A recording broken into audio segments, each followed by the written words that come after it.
So hello বন্ধুরা, আশা করি তোমরা সকলেই ভালো আছো। তো ভিডিওতে বেশি পরিমাণে ভিউজ এবং ভিডিও ভাইরাল হওয়ার পিছনে থাম্বনেল অনেকটাই ভূমিকা পালন করে থাকে। তো আজকের এই ভিডিওতে খুব সহজ পদ্ধতিতে প্রফেশনাল থাম্বনেল কিভাবে বানানো যায় সেই ফুল প্রসেসটি দেখাবো আজকের এই ভিডিওতে। তো দেখো, ভিডিওতে বেশি পরিমাণে ভিউজ এবং ভিডিও ভাইরাল কিভাবে হয় জানেন?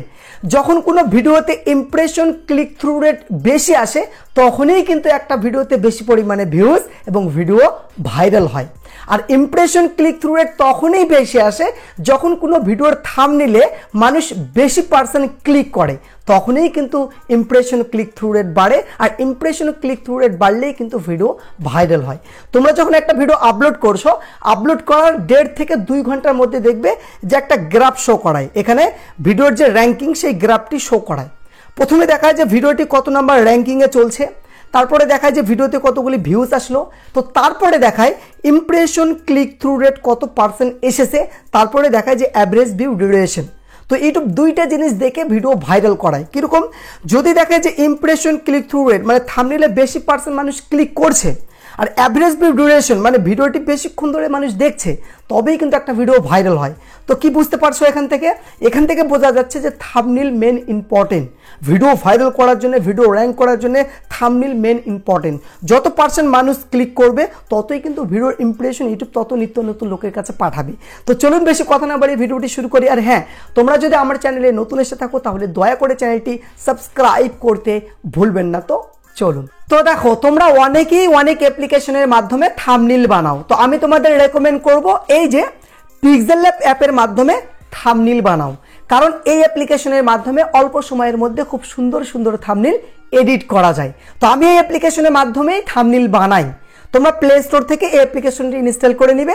তোমাদের সুবিধার ক্ষেত্রে লিঙ্ক আমি ডেসক্রিপশন বক্সে দিয়ে রেখেছি, সেখান থেকেও ইনস্টল করে নিতে পারবে। পিক্সেল ল্যাব অ্যাপটি যখন ওপেন করবে তোমাদের সামনে সেম এইরকম ইন্টারফেস চলে আসবে। তো প্রথমত থাম্বনেলের যে সাইজ, সেই সাইজটি সিলেক্ট করতে হবে। তো এখানে যে সাইজটি দেখাচ্ছে এই সাইজটি হলো ওভার সাইজ। তো সাইজ সিলেক্ট করার জন্য এই যেখানে দেখো 3 ডট, জাস্ট এই 3 ডটে ক্লিক করে দাও। ক্লিক করার পর এই যে দেখো এমএস সাইজ, জাস্ট এই এমএস সাইজের উপরে ক্লিক করে দাও। তো তারপরে এই যে কাস্টম, এই যে দেখো অ্যারো, এই অ্যারোতে জাস্ট ক্লিক করে দাও। ক্লিক করার পর দেখো এই যে ইউটিউব থাম্বনেল, এই ইউটিউব থাম্বনেলে ক্লিক করে দাও। ক্লিক করার পর জাস্ট ওকেতে ক্লিক করলে ইউটিউবের যে থাম্বনেলের সাইজ, সেই সাইজটি আমাদের পারফেক্ট সিলেক্ট হয়ে গেছে। তো এইবার দেখো এখানে নিউ টেক্সট একটি অপশন দেখাচ্ছে, এইটা ডিলিট করতে হবে। ডিলিট করার জন্য এই যে দেখো ডিলিট লোগো, জাস্ট এই ডিলিট লোগোতে ক্লিক করে দাও। ওকেতে ক্লিক করলে এই নিউ টেক্সটটি ডিলিট হয়ে যাবে। তো এইবার প্রথমত আমাদের কাজ হলো এই যে থাম্বনেলের ব্যাকগ্রাউন্ডের যে কালার, সেই কালারটি সিলেক্ট করতে হবে, তাই না? সিলেক্ট করার জন্য তোমরা এই যে এখানে দেখো একটা কপি আইকন, জাস্ট এই কপি আইকনে ক্লিক করে দাও। ক্লিক করার পর এই যে দেখো কালারে ক্লিক করার পর এইখানে দেখো 2খানা কালার শো করাচ্ছে। এই যে কালার আর একটা হলো গ্রেডেন্ট কালার। এই যে গ্রেডেন্ট কালার এখানে বাই ডিফল্ট অনেকগুলি কালার শো করাচ্ছে, তাই না? তো এই সেটিংসগুলি তোমাদেরকে জানতে হবে, নইলে কখনোই প্রফেশনাল থাম্বনেল বানাতে পারবে না। তো এইখান থেকে কালার সিলেক্ট করো, ঠিক আছে? যেই কালারটি ভালো লাগছে সেই কালারটি সিলেক্ট করো। তো নিজেদের মতো কালার কাস্টমাইজ করার জন্য এই যে এখানে দেখো প্লাস আইকন, জাস্ট এই প্লাস আইকনে ক্লিক করে দাও। ক্লিক করার পর এই যে দেখো এইখান থেকে নিজেদের মতো কালার কাস্টমাইজ করে নিতে পারবে, ঠিক আছে? তারপরে আবারও এই যে এখানে দেখো এই যে কালার, এই কালারে ক্লিক করে এখান থেকে ধরো যে আমি লাল কালার রাখবো, এখান থেকে নিজেদের মতো কালার কাস্টমাইজ করতে পারবে। ওকেতে ক্লিক করলাম, ঠিক আছে? তো এইবার দেখো যে ব্যাকগ্রাউন্ডে 2 রকম কালার শো হয়েছে, তাই না? তো এইবার তোমরা যদি চাও যে ব্যাকগ্রাউন্ডে জাস্ট এক কালার রাখবে, তাহলে জাস্ট এই যে দেখো কালার, এই কালারে ক্লিক করে দাও। কালারে ক্লিক করার পর এইখান থেকে ব্যাকগ্রাউন্ডে জাস্ট এক কালার রাখতে পারবে, ঠিক আছে? তো এইবার নিজেদের মতো কালার কাস্টমাইজ করার জন্য আবারও দেখো সেম প্রসেস, এই যে প্লাস আইকনে ক্লিক করে দাও। প্লাস আইকনে ক্লিক করার পর এইখান থেকে নিজেদের মতো কালার কাস্টমাইজ করো। এখান থেকে আমি গ্রিন রাখলাম, নিজেদের মতো কাস্টমাইজ করে ওকে ক্লিক করো, দেখো এক কালার হয়ে গেছে। তো আমি এই কালারগুলি ব্যবহার করি না, আমি সবসময় গ্যালারি থেকে ফটো অ্যাড করি, ঠিক আছে? আর সেই ফটোগুলি কোথায় থেকে ডাউনলোড করতে হয় সেটাও তোমাদেরকে আমি দেখাচ্ছি। তো এই জন্য কী করতে হবে, এই যে এখানে দেখো ফ্রম গ্যালারি, এই যে ফ্রম গ্যালারিতে আমি ক্লিক করে দিচ্ছি। ফ্রম গ্যালারিতে ক্লিক করার পর আমার গ্যালারিটি ওপেন হয়ে যাবে। তো গ্যালারি থেকে আমি একটা ফটো নিয়ে নিচ্ছি।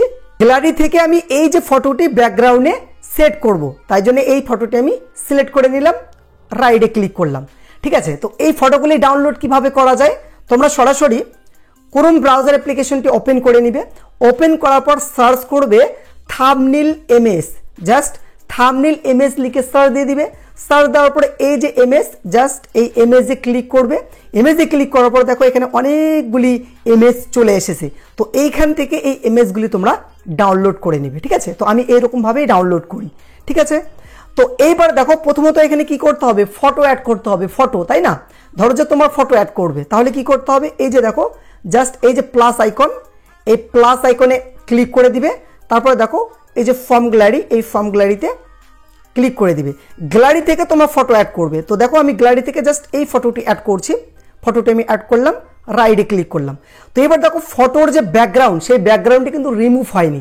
রিমুভ করার জন্য তোমরা কি করবে, অনেক সাইট আছে তোমরা রিমুভ করতে পারবে, কিন্তু তোমাদেরকে আমি একটা সহজ সাইটের সঙ্গে পরিচয় করিয়ে দিচ্ছি। তোমরা জাস্ট ক্রোম ব্রাউজার অ্যাপ্লিকেশনটি ওপেন করবে। ওপেন করার পর তোমরা সার্চ করবে remove.bg লিখে সার্চ দিয়ে দিবে। remove.bg লিখে সার্চ দিয়ে দিবে তোমাদের সুবিধার ক্ষেত্রে, এবং ওয়েবসাইটের লিঙ্ক আমি ডেসক্রিপশন বক্সেও দিয়ে রাখবো। ঠিক আছে, তো তারপরে দেখো এই যে আপলোড ইমেজ, এই আপলোড ইমেজে ক্লিক করো, গ্যালারি থেকে সেই ফটোটি অ্যাড করো। তো গ্যালারি থেকে আমি এই ফটোটি অ্যাড করছি। অ্যাড করার পর এই যে ডানে আমি ক্লিক করে দিলাম। ক্লিক করার পর কয়েক সেকেন্ডের মধ্যে এই ফটোর ব্যাকগ্রাউন্ডটি রিমুভ হয়ে যাবে। ঠিক আছে, তো এই যে দেখো রিমুভ হয়ে গেল। তো এবার ফটোটি ডাউনলোড করার জন্য জাস্ট এই যে ডাউনলোড, এই ডাউনলোডে ক্লিক করে দাও। ঠিক আছে, ক্লিক করার পর দেখো যে ডাউনলোড হয়ে গেছে। তো এইবার সরাসরি কি করতে হবে, পিক্সেল ল্যাবে আমি চলে আসলাম। তো আসার পরে এই যে দেখো এইটা ডিলিট করে দিতে হবে, তাই না? ডিলিট করার পর সেই ফটোটি অ্যাড করার জন্য আবারও প্লাস আইকনে ক্লিক করো, ফর্ম গ্যালারিতে ক্লিক করো। গ্যালারি থেকে সেই ফটোটি আমি অ্যাড করে নিলাম। এই দেখো ফটোটি অ্যাড হয়ে গেছে, রাইটে আমি ক্লিক করলাম। তো দেখতে পাচ্ছ খুব সুন্দরভাবে ব্যাকগ্রাউন্ড রিমুভ হয়ে গেছে। তো এবার ফটোটি এখান থেকে টেনে জাস্ট এইখানে অ্যাডজাস্ট করে নাও। ঠিক আছে, যে এখানে বসাবে অ্যাডজাস্ট করে নাও। তো এইবার দেখো ফটোর সঙ্গে ব্যাকগ্রাউন্ডটি ম্যাচিং করছে না। তো ম্যাচিং করার জন্য কি করতে হবে, ফটোর উপর একবার ক্লিক করো। ক্লিক করার পর এই যে এইদিকে চলে আসো, সরি এই যে মিডলে ক্লিক করো, এই যে মিডলে ক্লিক করো। মিডলে ক্লিক করার পর এইদিকে চলে আসো। তো এখানে স্টক একটা অপশন পেয়ে যাবে, এই যে দেখো স্টক। এই স্টকে জাস্ট ক্লিক করো। ক্লিক করার পর এটা এনেবল করে দাও। দেওয়ার পর এখান থেকে যে কোনো একটা কালার নিয়ে নাও। তো এখান থেকে ধরো যে আমি হলুদ কালার নিচ্ছি, হলুদ কালারটি সবসময় ভালো লাগে। হলুদ কালারটি নেওয়ার পর এখান থেকে কাস্টমাইজ করতে পারবে। ঠিক আছে, দাড়িটি কম রাখবে না, মানে মোটা রাখবে, কাস্টমাইজ করতে পারবে। রাইটে ক্লিক করো। রাইটে ক্লিক করার পর আরও একটি কাজ করতে হবে, এইদিকে চলে আসো। এইখানে দেখো শ্যাডো একটা অপশন পেয়ে যাচ্ছ, এই যে দেখো শ্যাডো। এই শ্যাডোতে জাস্ট ক্লিক করে দাও। ক্লিক করার পর এটা এনেবল করে দাও। দেওয়ার পর এখান থেকে যে কোনো একটা কালার নিয়ে নাও। নেওয়ার পরে এইটা নিজেদের মতো কাস্টমাইজ করতে পারবে। ঠিক আছে, তো এখান থেকে আমি এইটা লো করলাম, তারপর এটা একটু বেড়ে দিলাম। ঠিক আছে, বাঁ সাইডে। তো এখান থেকে দেখো এইরকমভাবে কাস্টমাইজ করে নিতে পারবে। তো এইগুলো নিজেদের মতো কাস্টমাইজ করবে। রাইটে ক্লিক করলাম, রাইটে ক্লিক হয়ে গেছে। তো এইবার কিছু লিখতে হবে, তাই না? লেখার আগে এই ফটোটিকে লক করতে হবে যাতে হেলাধুলা না করে। তো লক করার জন্য এই যে দেখো এই যে লোগোটি, কপি লোগো, এই কপি লোগোতে ক্লিক করে দাও। ক্লিক করার পর এই যে দেখো তালাতে ক্লিক করলে কি হবে, এই ফটোটি লক হয়ে যাবে, আর হেলাধুলা কিন্তু করবে না। তো এইবার এখানে কিছু লিখতে হবে। তো লেখার জন্য এই যে দেখো প্লাস আইকন, জাস্ট প্লাস আইকনে ক্লিক করে দাও। ক্লিক করার পর এই যে দেখো ট্যাক্স, এই ট্যাক্সে ক্লিক করে দাও। ট্যাক্সে ক্লিক করার পর এখানে নিউ ট্যাক্স অপশন চলে এসেছে। নিউ ট্যাক্সের উপর ডবল ক্লিক করো। ক্লিক করার পর এখানে লেখো কি লিখতে চাইছো।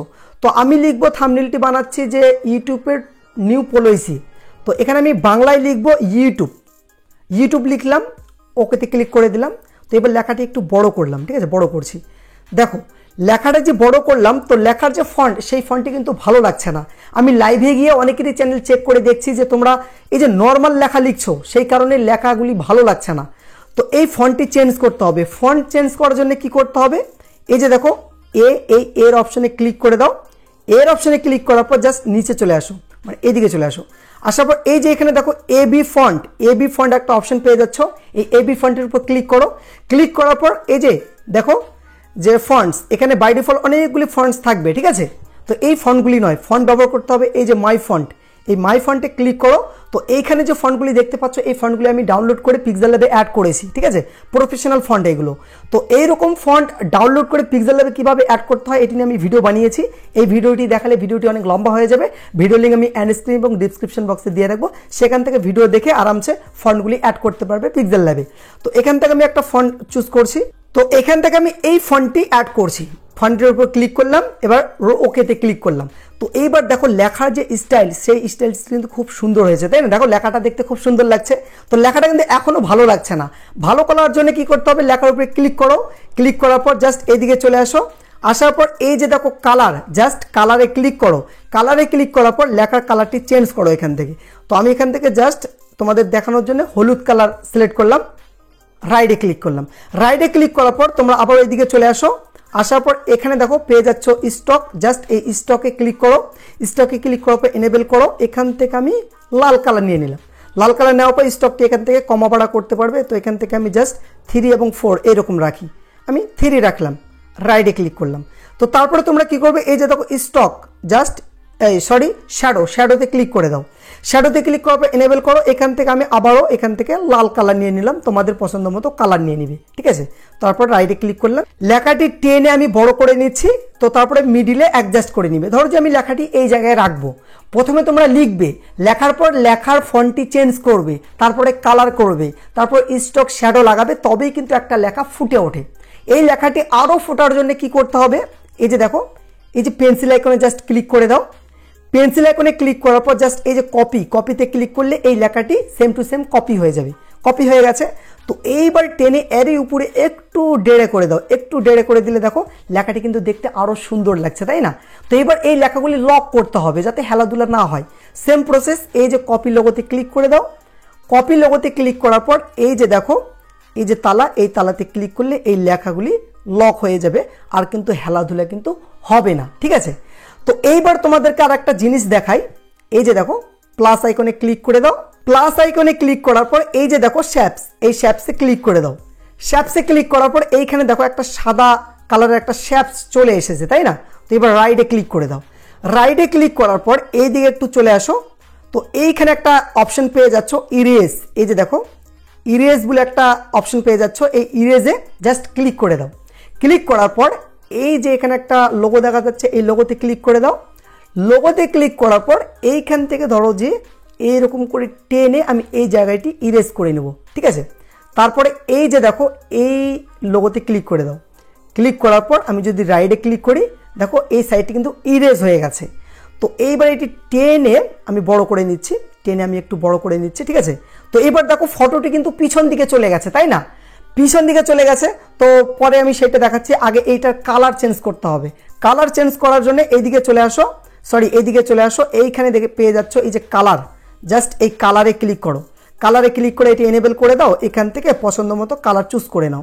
তো এইখান থেকে ধরো যে আমি এই কালারটি বা সাদা কালারটি রাখলাম, ঠিক আছে। তো তারপর রাইটে ক্লিক করলাম, তো এইটা টেনে এই দিকে অ্যাডজাস্ট করে নিলাম। তো এবার ফটোটি যেহেতু পিছে চলে গেছে, তো সেইটা সামনে আনার জন্য কি করতে হবে, জাস্ট এই যে লোগোতে ক্লিক করে দাও, কপি লোগোতে ক্লিক করে দাও। তো তারপর এই যে ফটোর এই জায়গাতে চেপে ধরে উপর দিকে নিয়ে আসো, উপর দিকে নিয়ে আসো, দেখো যে ফটোটি উপর দিকে চলে এসেছে। তো এইরকমভাবে কিন্তু কাস্টমাইজ করতে পারবে। তোমরা আরও একটা কমেন্ট করো যে দাদা ইউটিউবের লোগোটি এইরকমভাবে কীরকমভাবে বানাও, সেটাও দেখাবো। তো তার আগে আমি আরও একটু লিখবো, দেখো এই যে ইউটিউবের লেখাও কিন্তু নিচের দিকে চলে গেছে, এইগুলোও উপর দিকে নিয়ে আসতে হবে। তাহলে জাস্ট এই লোগোতে আবারও ক্লিক করো, ক্লিক করার পর এই যে এখানে চেপে ধরে এইগুলো উপর দিকে নিয়ে আসো, দেখো যে লেখাগুলি উপর দিকে চলে এসেছে, ঠিক আছে। তো দেখো থাম্বনেইলে তো আরও কিছু লিখতে হবে, তাই না? তো লেখার জন্য সেম প্রসেস, এই যে প্লাস আইকনে ক্লিক করে দাও। তো তারপরে এই যে ট্যাক্সে ক্লিক করো, ট্যাক্সে ক্লিক করার পর এখানে নিউ ট্যাক্স অপশন চলে আসবে, নিউ ট্যাক্সের উপর ডবল ক্লিক করো। তো এইবার কি লিখতে চাচ্ছ সেইটা লেখো। তো আমি লিখছি মনিটাইজেশন, লিখে আমি ওকেতে ক্লিক করলাম। তো এবার লেখার ফন্টটি চেঞ্জ করতে হবে, বারবার বলছি লেখার ফন্ট কিন্তু চেঞ্জ করতে হবে, নইলে কিন্তু অ্যাট্রাক্ট দেখতে লাগবে না। ফন্ট চেঞ্জ করার জন্য তোমরা এইদিকে চলে আসো, এইখানে একটা অপশন পেয়ে যাবে এই যে এবি ফন্ট, এই এবি ফন্টের উপর ক্লিক করো। ক্লিক করার পর বাই ডিফল্ট অনেকগুলি ফন্ট থাকবে, আমি ডাউনলোড করেছি মাই ফন্টসে চলে আসতেছি, ঠিক আছে। তো তোমরা ফন্ট ডাউনলোড করে পিক্সেল ল্যাবে অ্যাড করবে, কিভাবে কি করতে হয় এটি নিয়ে ভিডিও আছে, ভিডিও লিঙ্ক এন্ড স্ক্রিন ডিসক্রিপশনে পেয়ে যাবে। তো এখান থেকে আমি এই ফন্টটি নিয়ে নিচ্ছি, এই ফন্টটি আমি সিলেক্ট করছি। ফন্টটি আমি সিলেক্ট করে ওকেতে ক্লিক করছি। দেখো ফন্টটি কিন্তু দেখতে খুব সুন্দর, তাই না? তো এবার কি করতে হবে, লেখার কালার চেঞ্জ করতে পারো। তো আমি কালার চেঞ্জ করব না, জাস্ট ব্যাকগ্রাউন্ড সেট করব। ব্যাকগ্রাউন্ড সেট করার জন্য এই যে দেখো ব্যাকগ্রাউন্ড, জাস্ট এই ব্যাকগ্রাউন্ডে ক্লিক করে দাও। ক্লিক করার পর এইটা এনেবল করে নাও। ব্যাকগ্রাউন্ডে কি কালার রাখতে চাচ্ছ সেই কালারটি সিলেক্ট করো। তো এখান থেকে আমি লাল কালার সিলেক্ট করলাম। তো এবার ব্যাকগ্রাউন্ডটি ডান দিকে এবং বাঁ দিকে বাড়াতে হবে। তো এখান থেকে টেনে ধরো যে এইদিকেও বাড়ালাম, এইদিকেও বেড়ে নিলাম। তো এইখানে একটা জিনিস লক্ষ্য করে দেখো যে ব্যাকগ্রাউন্ডটি কিন্তু মহিলাটার মুখে চলে এসেছে। তো ব্যাকগ্রাউন্ডটি কি পিছন দিকে করতে হবে। পিছন দিকে করার জন্য সেম প্রসেস, এই যে কপি আইকনে ক্লিক করো। কপি আইকনে ক্লিক করার পর এই যে মনিটাইজেশন লেখাটি নিচে টেনের দিকে নিচে নিয়ে আসো। তারপরে দেখো যে এই যে ব্যাকগ্রাউন্ডটি কিন্তু নিচের দিকে চলে গেছে, তাই না? তো এইবার তোমরা অনেকেই কমেন্ট করো যে দাদা তুমি ইউটিউবের লোগো প্রফেশনালভাবে থাম্বনেইলে কিভাবে অ্যাড করো। ঠিক আছে, তোমরা যে কোনো লোগো প্রফেশনালভাবে অ্যাড করার জন্য জাস্ট এই যে প্লাস আইকনে ক্লিক করো। ওকে, প্লাস আইকনে ক্লিক করার পর এই যে ফর্ম গ্যালারি থেকে সেই লোগোটি নিয়ে নাও। আগের থেকে ডাউনলোড করে রাখবে, আমি ডাউনলোড করে রেখেছি। জাস্ট গ্যালারিতে গিয়ে তো এই যে ইউটিউব লোগোটি আমি ডাউনলোড করে রেখেছি, এখান থেকে আমি সিলেক্ট করে নিলাম। সিলেক্ট করার পর রাইটে ক্লিক করলাম। তো এবার লেখাটি এখান থেকে এখান থেকে লোগোটি আমি ছোট করে নিলাম। তো এখান থেকে ছোট করে নিবে। ছোট করে নেওয়ার পর তো এইবার দেখো এই যে মাঝখানের অপশানে ক্লিক করো। মাঝখানে অপশানে ক্লিক করার পর এইদিকে চলে আসো। আমি এখান থেকে যে স্টকে ক্লিক করি। স্টকে ক্লিক করার পর এনেবল করে দাও। তো এইখান থেকে সাদা কালার নিয়ে নাও। আর এইখান থেকে এইটা আমি 2 এবং 3 এইরকম রাখি। ঠিক আছে, তারপর রাইটে ক্লিক করো। তো এইবার এখানে শ্যাডোতে ক্লিক করো। এই যে দেখো শ্যাডোতে ক্লিক করে দাও। শ্যাডোতে ক্লিক করার পর এনেবল করো। এইবার এখান থেকে সাদা শ্যাডো সিলেক্ট করো। এই যে প্রথমেরটা এখান থেকে 0 করো। তারপরেরটা এখান থেকে ধরো যে -10 বা 7, আমি 7 করলাম। তারপরেরটাও ধরো যে 5 বা 7 করে নিলে। তারপর রাইটে ক্লিক করো। তারপরে দেখো এই যে পেন্সিল আইকনে ক্লিক করো জাস্ট একটা কপি করার জন্যে। আবার এই যে কপিতে ক্লিক করলে ইউটিউব লোগোটি কপি হয়ে যাবে। কপি হয়ে গেছে। তো এবার লোগোটি টেনে আমি এই যে এইরকমভাবে এখানে অ্যাডজাস্ট করি। দেখো লোগোটা দেখতে কিন্তু খুব সুন্দর অ্যাট্রাক্ট লাগছে, তাই না? তো এবার এই দুইটায় মার্জার করতে হবে, মানে অ্যাডজাস্ট করতে হবে। অ্যাডজাস্ট করার জন্য এই যে আবারও এই অ্যারোতে ক্লিক করো। এই অ্যারোতে ক্লিক করার পর এই যে এখানে দেখো একটা অপশন পেয়ে যাচ্ছ, এই অপশানে ক্লিক করো। ক্লিক করার পর এখানে ইউটিউবের দুইটাই লোগোতে রাইট দিয়ে দাও। আমি রাইট দিয়ে দিলাম। তো তারপরে এই যে এখানে দেখো দুইটা কপি আইকন, এখানে ক্লিক করো। ক্লিক করে দিয়ে ওকেতে ক্লিক করলে দেখো এই যে দুইটাই কিন্তু অ্যাডজাস্ট হয়ে গেছে। দেখো এই যে দুইটাই ইউটিউবের লোগো কিন্তু অ্যাডজাস্ট হয়ে গেছে। তো এখানে অ্যাডজাস্ট করে নাও। তো আমি লিখতে চাচ্ছি যে ইউটিউব মনিটাইজেশন পলিসি। তো কিভাবে লিখতে হয় তোমরা দেখলে যে একটা লেখার পর ফন্ট চেঞ্জ করো, কালার দাও, শ্যাডো দাও। ঠিক আছে, এইরকমভাবে অ্যাডজাস্ট করে থাম্বনেইলটি সেভ করতে হবে। সেভ করার জন্য এই যে লোগোতে ক্লিক করো। ঠিক আছে, এইচডি কোয়ালিটিতে সেভ করতে হবে। তো তারপরে দেখো এই যে সেভ ইজ এমএস, এই সেভ ইজ ইমেজে ক্লিক করো। ক্লিক করার পর এই যে এখানে দেখো কাস্টম, এইখানে ক্লিক করো। এইখানে ক্লিক করার পর এই যে দেখো আলট্রা, এই আলট্রাতে ক্লিক করলে তারপর দেখো সেভ টু গ্যালারিতে ক্লিক করলে এইচডি কোয়ালিটিতে কিন্তু সেভ হয়ে যাবে। তো এইবার এই থাম্বনেইলটি ব্যবহার করো। তো এইরকমভাবেই কিন্তু থাম্বনেইল বানানো যায়। ভিডিও নিয়ে যদি কোনো ডাউট থাকে অবশ্যই কমেন্ট করে জানাবে। কমেন্টের মাধ্যমে রিপ্লাই দেওয়ার চেষ্টা করব। দেখা হবে নেক্সট কোনো ভিডিওতে। খোদা হাফেজ।